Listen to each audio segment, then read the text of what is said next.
Today, we have one job, and only one job, and that's to make sure the people of Florida get everything that they need to fully, thoroughly recover.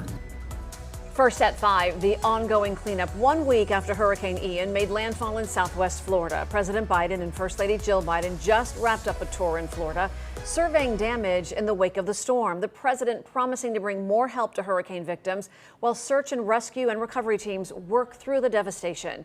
Tonight, more than 3,000 people are still without power and thousands have been left homeless.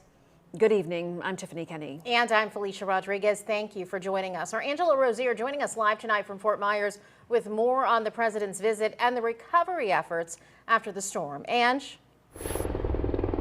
Felicia and Tiffany, the president showed up here in southwest Florida earlier this afternoon. He hopped on board a helicopter and got a close view of all of the destruction here. Now, once his aerial tour wrapped up, he headed to Fort Myers, and that's where he met with people who were impacted by the hurricane, residents as well as state, federal, and local officials here. Now, he was also greeted by Governor Ron DeSantis and other dignitaries, and he also received a briefing about the recovery efforts that are currently underway. Now, Governor DeSantis says 97% of the state now has power back, and the president says we now have to make sure the people of Florida get everything they need.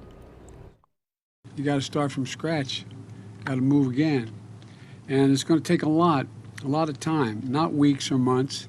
It's going to take years for everything to get squared away in the state of Florida to fully recover and rebuild.